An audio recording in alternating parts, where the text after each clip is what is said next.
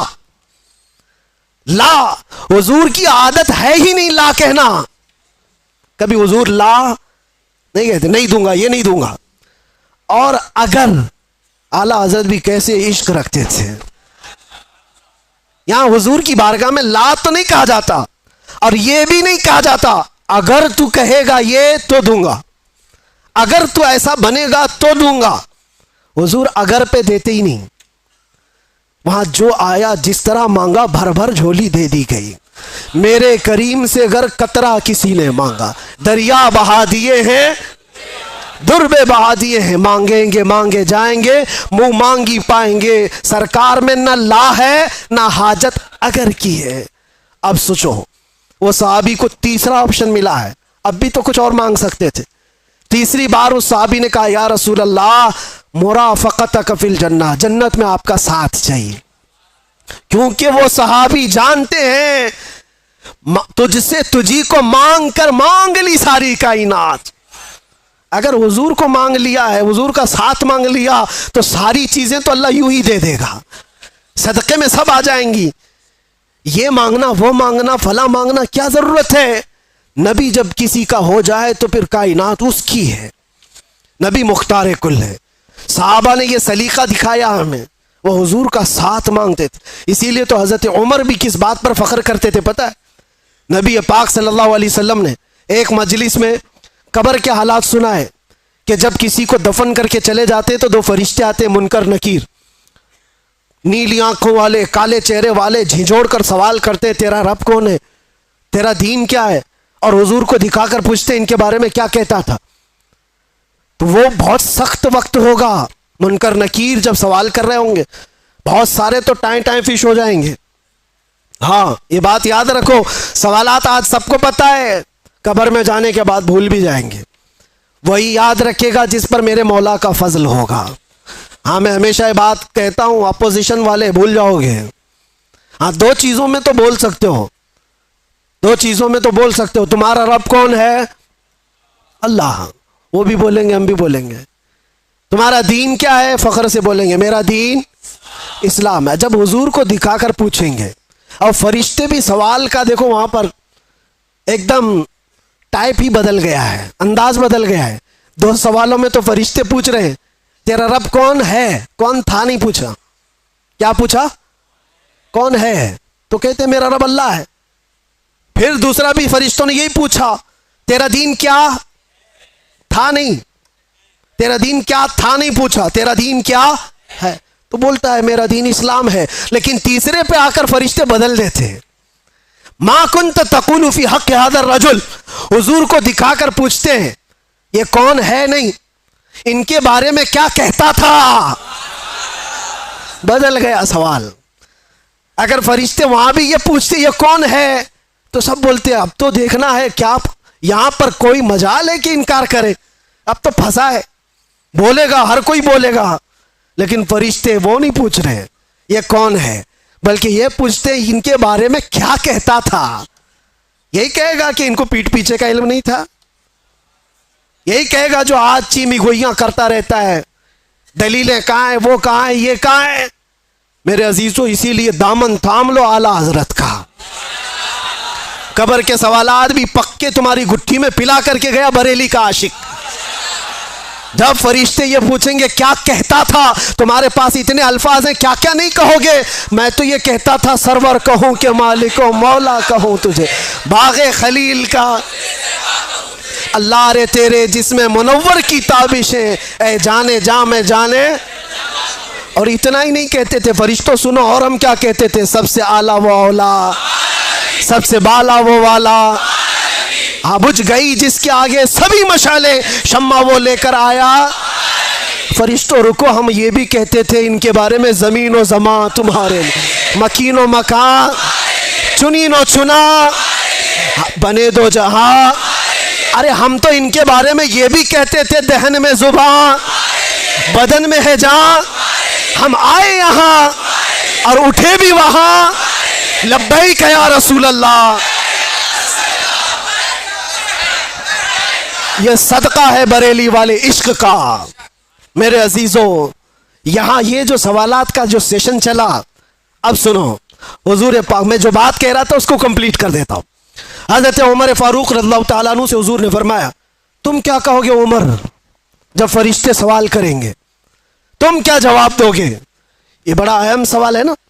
حضرت عمر کہتے ہیں یہ تو بڑا سخت مسئلہ ہوگا 3 سوالوں کا جواب دینا. لیکن وہ پوچھتے ہیں یا رسول اللہ پہلے آپ مجھے یہ بتائیں کہ آج جو میں آپ سے محبت کرتا ہوں، میرے مرنے کے بعد قبر میں بھی یہ محبت سلامت رہے گی؟ کیسا سوال ہے. حضرت عمر نے حضور سے پوچھا، میرے آقا نے فرمایا ہاں عمر، دنیا والوں کی محبت موت تک ختم ہو جاتی ہے، مجھ سے جو محبت کرتا ہے وہ حشر تک بھی باقی رہتی ہے. تب حضرت عمر نے جھوم کر کے کہا یا رسول اللہ قبر میں اگر آپ کی محبت ساتھ ہے تو پھر یہ معاملہ میرے اوپر چھوڑ دے، میں خود نپٹ لوں گا.